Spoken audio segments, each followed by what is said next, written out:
المحشي لا. كرومبا اول عروسه مصريه خالصه مخلصه تقفيل بلاده في مواجهه العروسه الاشهر باربي، نظره الغرب التافهه للبنت الحلوه، رجلين طويله، فستان قصير، حمالات، شعر سايح وناعم، دي تفاهه. انما كرومبا بيضه وحلوه وبطه بنت بلد صح. لو كانت باربي بقى بتملى العين قوي، كرومبا بتملى العين قوي قوي قوي قوي. ياما قامت خناقات وعياط في كل بيت عشان كل واحده فينا يبقى عندها كرومبا. كرومبا ممكن تستخدمها ام او مخده. كرومبا كانت بتشغل اي فراغ في الدنيا نظرا لحجمها الهائل، كانت بتبقى ساعات اكبر من صاحبتها نفسها.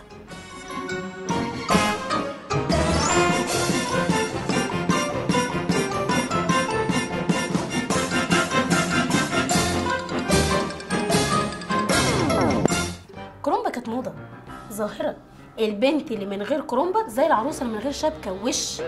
حتى الام كانت بتستفيد من وجود كرومبا. تخيلي معايا كده حاجه بالحجم ده تلهي بنتك عن الطلبات والزن طول النهار. حتى الابهات كرومبا كانت موفره ليهم. بص معايا كده يا فندم، بيان عروسه اسفنجيه ما تتقطعش، اعمل فيها اللي انت عايزه، ما بتعملش اي حاجه. لكن لو كان جاب عروسه زي دي رجل ادي رجل تمام عروسه بايظه، فبيوفر في العرايس. كرومبا هي الاوفر. بس كرومبا ما كانش ينفع نخليها تولد زي باقي العرايس. العرايس التانيه كنا بنفك مكان الحجر ونحشيه مناديل ونولدها.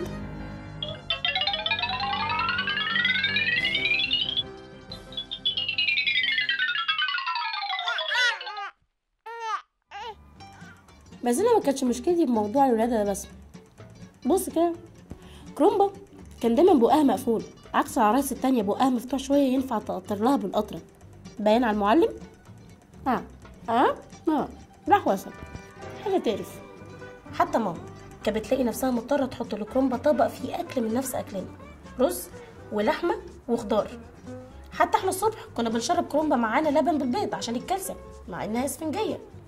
كرومبا كان لازم يكون ليها مكان معانا في كل حاجه، مكان على السفره، مكان في العربيه، مكان في المصيف. كرومبا واحده مننا.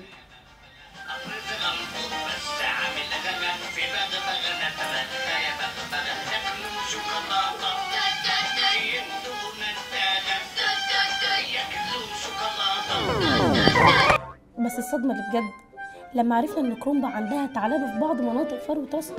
اهي احنا فكرنا في تدخل جراحي، بس لا، كرومبا اشرف لها انها تموت واقفه ولا تشرك.